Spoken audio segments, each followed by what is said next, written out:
On en vient un petit peu à la portion show and tell de la démonstration. Je remercie beaucoup René d'avoir fait une belle présentation pour démystifier un peu. J'espère que c'était le but. En fait. C'était de démystifier les formats tapeless qu'il y a sur le marché. Remarquez bien, c'est sûr que les manufacturiers qui fabriquent ces caméras-là, ces formats-là, qui développent des workflows pour aller avec ça, on espère que les gens vont être capables de prendre une caméra comme une HVX200, ils sont habitués avec les autres caméras de Panasonic, la DVX100, ils se disent bah, c'est à peu près pareil. Une fois que j'ai compris comment marche la carte P2, ça va être pareil. Tandis qu'on a des espèces de vaisseaux spatiaux comme la XD-Cam EX. Je sais pas si vous avez vu, mais il y a vraiment des pitons jusqu'en dessous de la lentille, de ce côté-là, par-dessus, de l'autre barre en arrière. Puis il y en a même deux en dessous. Puis il y a ce beau petit bijou qui est sorti au NAB l'année passée, qui est vraiment magnifique. Petite caméra AVC HD, qui fait du 1080, qui a une sortie HDMI dessus, si je ne m'abuse. Y a-t-il une sortie HDMI là-dessus? Oui, l'autre barre, hein? Savez-vous à quoi ça peut servir, ça? Il y a une nouvelle mode pour ceux qui font de l'événement. Tu peux brancher un paquet de ces petites caméras-là sur des petites cartes de capture comme des Blackmagic Intensity à 200$, 250$ à peu près. Puis bypasser la compression vidéo, puis juste te mettre 2-3 petites caméras de même, puis tourner à 3 caméras. Tu mets 3 petits laptops avec des Final Cut, puis tu numérises directement en pseudo non compressé, avec des belles boîtes comme ça. Donc, il y a des possibilités avec les petites caméras. Faut pas regarder d'en haut sur les caméras consommateurs plus souvent qu'autrement, corrige-moi si je me trompe. Mais les fabricants vont essayer des technologies dans les caméras consommateurs, sachant qu'ils vont en vendre plein, puis qu'à un moment donné, ils vont se dire « Hey, ça c'est une bonne idée, on va mettre ça dans nos caméras un peu plus grosses. » Tu as absolument raison. Comme par exemple, le HDV est venu du fait que le JVC a réussi à mettre une carte, un encodeur qui coûtait 4000$, ben, ils en ont mis dans des lecteurs DVD, puis là, tout d'un coup, la chip est devenue à 4$, puis ils ont été capables de mettre ça, des encodeurs MPEG-2, dans des caméras. C'est pour ça qu'on a eu des petites caméras comme ça, HDV, pas trop chères. La HVX200, qu'est-ce qu'on peut dire de plus de la HVX200, dont on a tant parlé à Final Cut Montréal depuis les 2 dernières années, mon coup de cœur du NAB il y a 2 ans.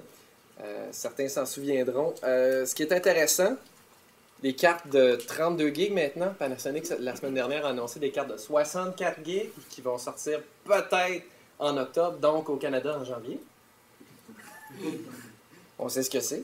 $1 est offert. Ouais, mais regarde, les cartes P2, ils arrivent ailleurs en premier. Ce qui est intéressant, c'est que, bon, à moins de preuves du contraire, le format ne changera pas nécessairement cette année. Peut-être des upgrades au niveau software, je ne sais pas. Est-ce qu'ils sont supposés mettre du AVC Intra là-dedans?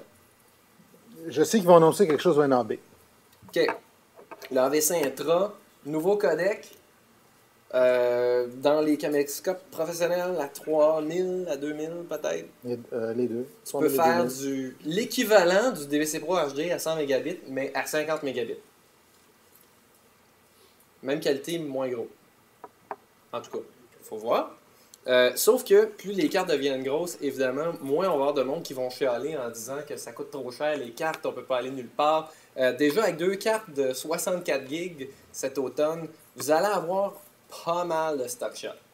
C'est quoi 8 fois plus? Un gig à la minute. Que ce qu'on a en ce moment. Fait que 160 minutes par carte, fait que 320 minutes. 5 heures? 5h20, ça? 5h20. C'est les batteries qui t'offrent. Ouais, c'est les batteries qui t'offrent pas, c'est ça. Et le truc, par contre, qui arrive souvent, il faut se rappeler que ces données-là, il faut les copier.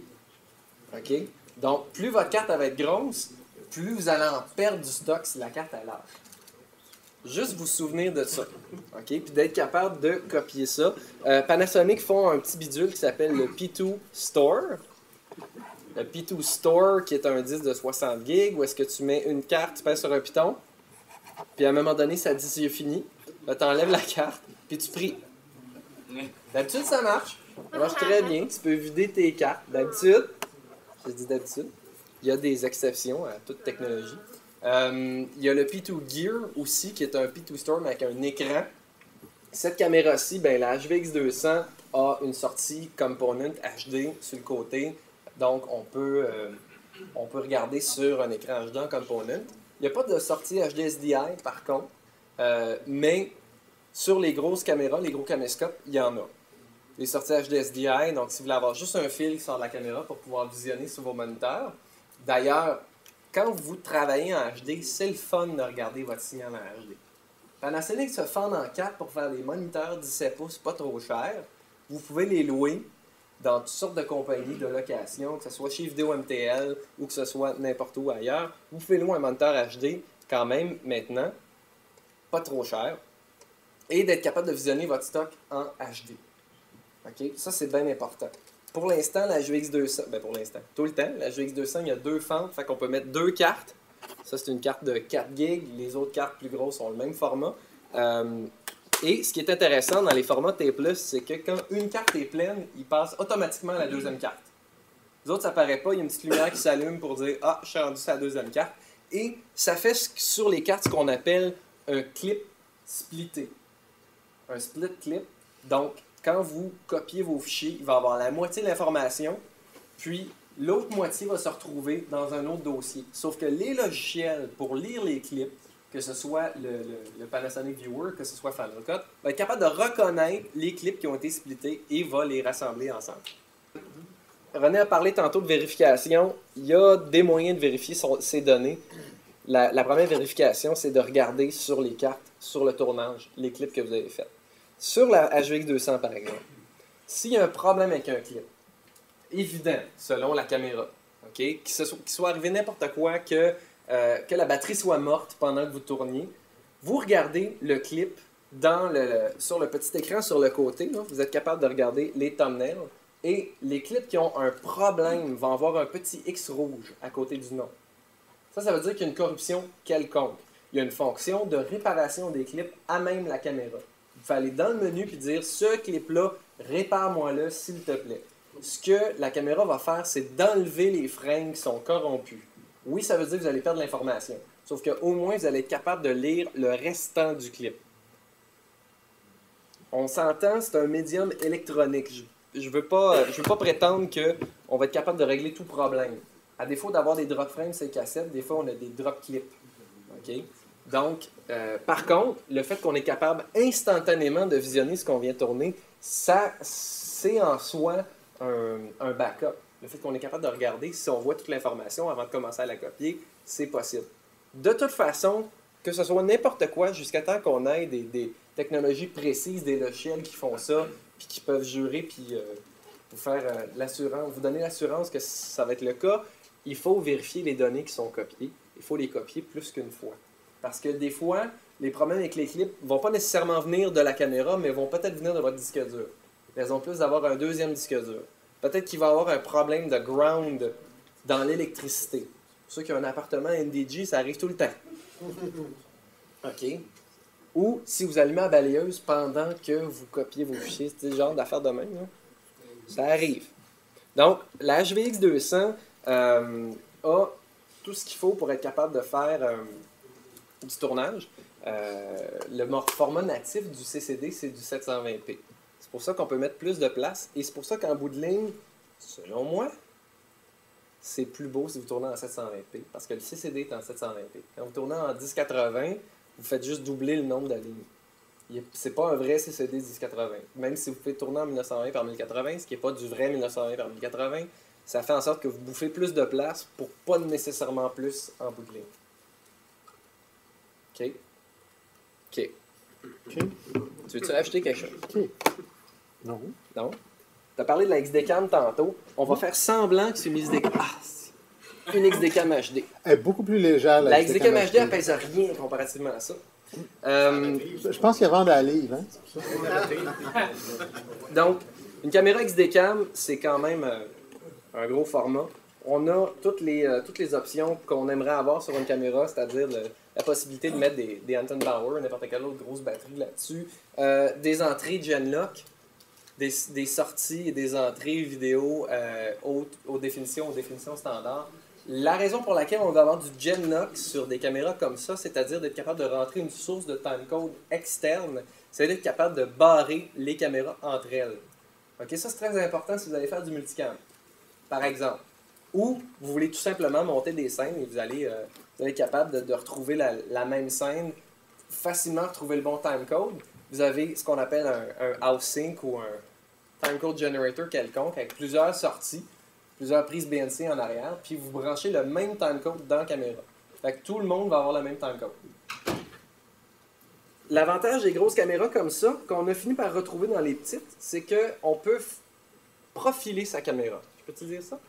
Oui. Tu veux-tu parler des synfers? Tu viens de le dire. Profiler la caméra.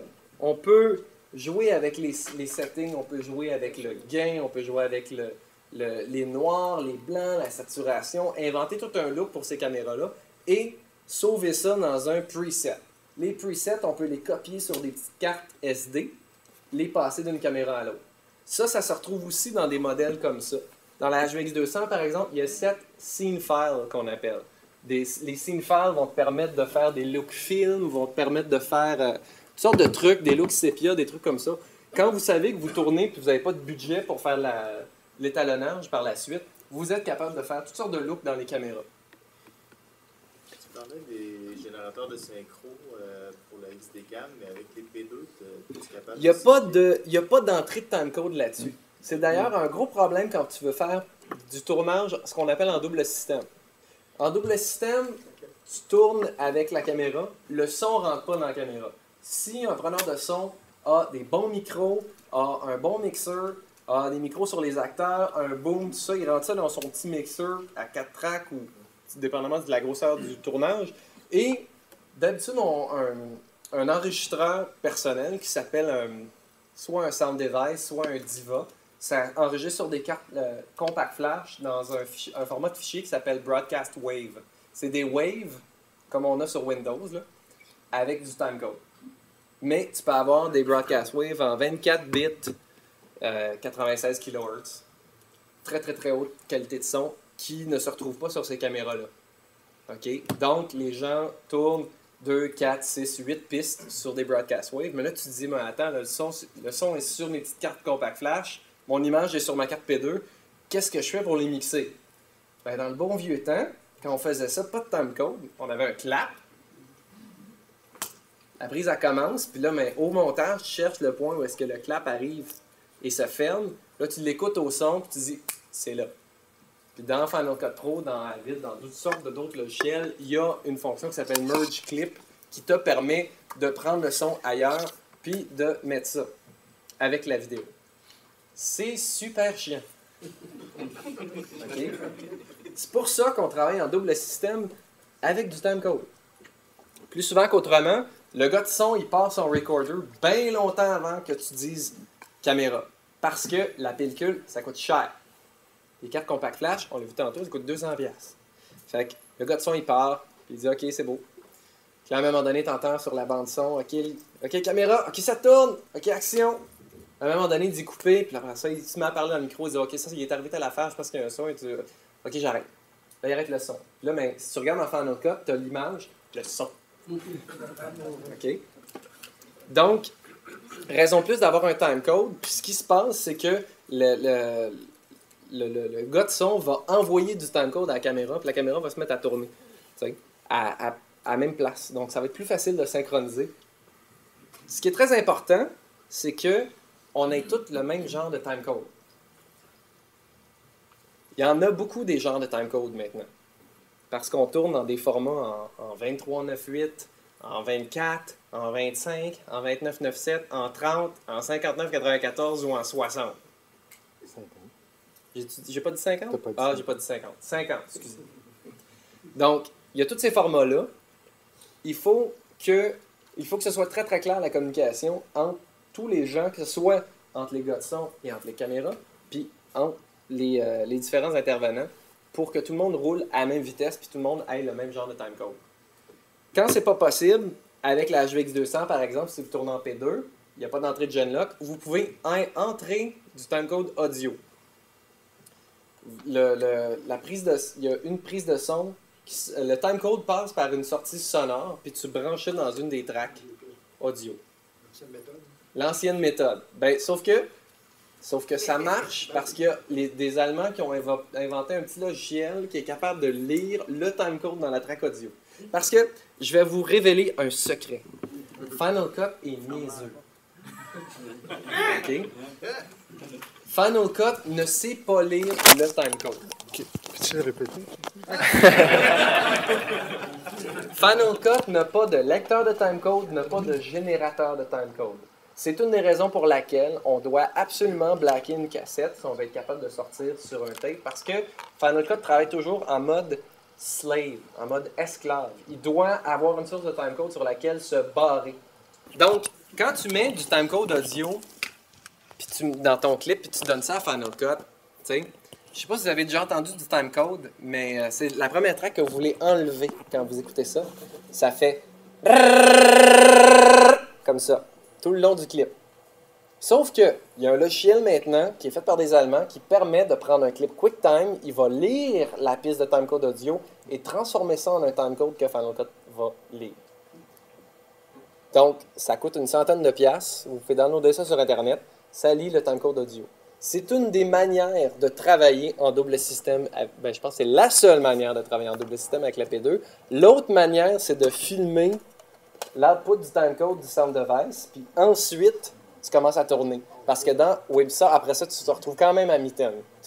On n'a pas amené les grosses caméras tapeless parce qu'on s'est dit que c'est ce qui était disponible pour vous autres, le genre de choses qui est beaucoup plus abordable.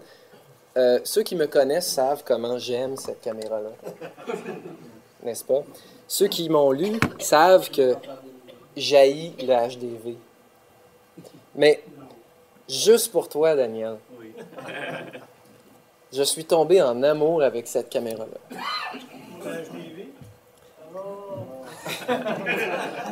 La XDCam EX, c'est vraiment un format qui est sorti de nulle part, que j'ai surnommé la P2 Killer, parce que c'est vraiment pour ça que Sony l'a fait. Là. Je pense qu'ils le diront jamais, mais je peux le dire en cam. Ils n'ont pas le dire. P2 Killer. Ils le diront jamais. Ils ont peut-être un petit peu appris de leurs erreurs. Eux autres, ils n'appellent pas ça des erreurs, parce que le Long Up MPEG 2, c'est l'avenir de Sony, mais c'est l'avenir selon Sony. La XDCam EX, elle est légère. Je vous demanderai de venir la peser tantôt. Deux petites prises ici pour rentrer les cartes S-by-S qui sont plus petites et qui contiennent plus d'informations que les cartes P2. On l'a vu. Maintenant, les cartes P2 sont rendues plus grosses que les S-by-S, donc il y a une espèce de course en ce moment là, sur... Rien qu'à mettre un bémol? Préciser. 8 gigs, là, c'est 8 gigs. On se comprend? Oui. 8 gigas, c'est 8 gigas. OK? Quelle que soit la langue, quoi que ce soit. C'est clair que sur les S-by-S, comme on enregistre dans un format où il y a plus de compression, où on a un format qui est différent, bien, c'est là qu'on arrive à mettre plus de temps. Mais on a payé quelque part pour avoir plus d'espace ou plus de contenu. On a réduit au niveau du nombre d'informations qu'on a conservées dans chacun des fichiers. Et on arrive à en mettre plus. Alors, c'est pas gratuit, là, cette augmentation de capacité-là. Parce que 8 gigs, c'est 8 gigs. La caméra a effectivement, comme René disait tantôt, toutes sortes de petites fonctions le fun, comme un focus manuel, un zoom manuel, un iris manuel. Ça, c'est le fun. Attention, non seulement il est manuel, mais il est gradué. Et les gradations sont justes. Alors, il existe même, présentement, il y a une des compagnies qui ont commencé à faire des adaptateurs avec des follow focus. Des follow focus externes. Non, ça, je dois dire qu'au niveau de la lentille, Sony ont misé juste. Il y a les automatismes qu'on retrouve dans des caméras comme ça. Tu peux le mettre en full automatique, comme tu peux le mettre en full manuel. Toutes sortes de choses que tu peux faire. Puisqu'on travaille en HD, il y a un focus assist. Donc, j'appuie sur un piton, puis ça zoome dans mon petit écran ici, comme ça. Je ne sais pas si vous voyez, mais vous viendrez voir, la résolution de l'écran est quand même très très bonne, même en plein jour, tu peux regarder dans ton viseur. Ceux qui ont travaillé avec les caméras HDV comme la Z1U, ils ont pris ce que les gens aimaient dans cette caméra-là, puis en ont mis plus. Ce que j'aime le plus, moi, à part le fait qu'on est en T+, le codec 35 mégabits, qui n'a rien à voir avec du HDV, vraiment. J'ai fait des tests de mouvement, puis tout ce que j'étais capable de dire, ça, c'est du HDV. C'est beaucoup moindre en 35 mégabits, surtout qu'on travaille en 1920 à 1080. C'est pas exactement le même codec qu'on retrouve dans une XDCAM HD. Ils ont comme mis comme tweaké le signal, si on veut, là. Il y en a qui vont dire qu'il y a un petit peu plus de noise dans des basses lumières avec celle-ci. Je dirais que le noise est différent. On a fait des tests, la HDV versus celle-là, puis on a regardé des trucs en bas éclairage. L'agglomération de bruit est différente sur la XDCAM EX par rapport à une caméra HDV, par rapport à la HVX200 qui va plutôt faire des espèces de gros blocs noir, blanc et bleu. Là. Bon, un gros désavantage selon moi, c'est que puisque la poignée, tu es capable de la tourner comme ça pour pouvoir tourner de même, tu peux tourner la poignée comme ça, ce qui fait que ta main n'est pas collée sur le body. Fait que si tu tiens la caméra, tu la tiens comme ça. Donc, tu es obligé de mettre ta main en dessous pour tenir la caméra droit. Par contre, ça a l'avantage du fait, je ne sais pas si tout le monde le voit, mais c'est que tu peux jouer avec ton iris, avec ton pouce, tu peux jouer avec ton focus, avec ton index. Toutes sortes de choses que les caméramans professionnels vont apprécier, d'être capable de jouer avec toutes tes features ici comme ça, mais ça fait que tu as plus de fatigue à travailler avec ça parce que finalement, tout le poids repose sur ta main gauche. Ta main droite sert seulement à faire le ballon. Jusqu'à temps que vous développez une espèce de façon de tourner à peu près comme ça, ou finalement on peut la tenir comme ça aussi. Il se fait des braces, des shoulder mounts pour cette caméra-là déjà. Il y en a assez rudimentaires qui ont l'air d'un bâton de hockey en fer avec un truc en arrière pour mettre les batteries. Il y en a d'autres beaucoup plus élaborés déjà sur le marché. J'ai vu des tests faits avec des adaptateurs Pro 35 avec cette caméra-là. C'est fantastique. Vraiment, c'est beau parce que le codec fait du 1920 à 1080. Donc, si vous êtes pour mettre une lentille longue de même sur une caméra comme ça, vous êtes mieux de partir avec le plus haut modèle. T'sais? On a tous vu des photos de lentilles Pro 35 avec un gros kit, tout ça, puis la caméra est grosse comme ça en arrière. Hein. Ça fait un peu drôle, puis ben du gaffer tape. Là. Tant qu'à faire, louer une caméra 35 mm. Là. Mais il se fait maintenant des adaptateurs Pro 35 comme le Lattice Extreme qui coûte 1200 $. Puis tu peux mettre des lentilles Nikon, des lentilles Canon. Si vous avez des bonnes lentilles de photo, puis vous les tournez avec ça parce que vous connaissez votre lentille, vous l'appréciez, vous pouvez brancher ça là-dessus sur des adaptateurs. Il y a un gros marché pour ça en ce moment. Des gens qui connaissent ces petites caméras-là, mais qui veulent un look film instantané, donc ils louent des appareils Pro 35. Tu peux changer la lentille? Tu peux pas changer la lentille. Tu peux enlever le matte box en avant pour mettre un vrai matte box, mais c'est tout. Le Pro 35, c'est un adaptateur que tu mets par-dessus. Toutes les Pro 35, c'est un truc que tu mets par-dessus. Sony fait maintenant une caméra HDV que tu peux enlever la lentille. Je sais pas si vous saviez, là, mais ils ont pris ça. Tu as juste le body. C'est une caméra HDV, par contre, c'est pas du XDCAM EX, ça fait seulement du 25 mégabits, mais tu peux enlever la lentille. Justement parce qu'ils se sont dit, tant qu'à mettre des grosses patentes en avant, on va tout de suite enlever la lentille et on va vous offrir ça. Mais tu tournes en HDV. T'sais. La lentille, elle coûte plus cher que ton caméraman. J'avais une question. Oui. Monsieur Goya. Oui, c'est-tu le vidéo l'image que tu as vue avec du Longa? Je te dirais que oui. Il y a une sortie HD SDI en arrière. OK? Donc, vous pouvez sortir en composite, vous pouvez sortir en SDI SD ou en HD SDI. Il y a une prise Firewire.